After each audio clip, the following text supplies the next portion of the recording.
Welcome back to the YouTube channel Malawi and Cameras. Anyway, pali nkhani pano ya ku Israel ndi Russia. Yes, ku Russia pamene pamati pa 20, right? So that's dzana limene. Pa 20 ndikuti ku airport ya yochitoti Domodedovo ku Russia umeneko. Domodedovo. Kwa hiyo Russia inagwira kabali inabanga detain inayimitsa anthu aku Israel okwana 40. Yes, anthu amene wantu ali ndi dual citizen ndi nzika ya ku Israel komanso nzika so ya ku Russia. So anawagwira kaye anayimitsa kuti hey anthu 40 pakamodzi all the way from Israel maphanga makamaka inuyo mufuna njani. Ndana afasa mafuso kuzaniza nkhondo imene ikuchitika pakati pa Iran ndi chanchani zonse zija komano kunachitika zingapo anagwira anawayika kai murumu mwafusa one by one sana walole kumwa kudya even iso kupita ku toilet for 5 hours. Yes, for 5 hours kulole kwa afasa mafuso kumene koko. So afterwards the two anawafuna kuziranso iwo kuti ambetsetse kuti akulu pakati pa ife ndi Iran pali ubale ukulu kwambiri.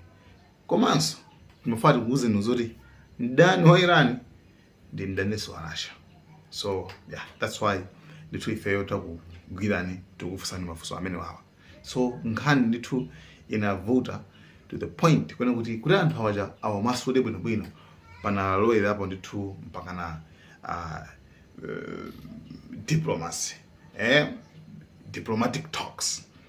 Kuti government ndi government kuyankhwana kuti amene ayi anthu makuti komanso asana pangiririze anawapasa kaye ndithu anawapasa zimafumu kuti asaini komanso mafoni awo ndithu analandidwaso chifukwa anthu anakayikitsa. Yo guys, just out of nowhere basi anthu ndithu 40 pakamodzi ochokosa ku Israel ndi zinabezo zoti zosezo zachitika kana kumpamene ndithu iwowa amawapanga release. So ambassador wa Russia ku dziko la Israel atamuyitana anamfusa mafuso kuti akulu chichitika nchani koma iye ndithu ma allegations amenewa anakhangana nawakana hayi ifeyo makamaka sukuti anthu tinaletsa kuchimbudzi ayi ndithu ayi kuti so kumasuti makuti koma anthu akunena kuti yayi ifeyo pamene tafika ku airport ku Russia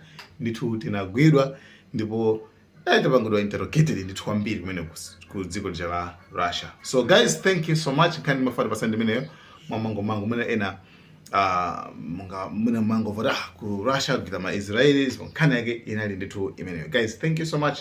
Malawi and Cameras.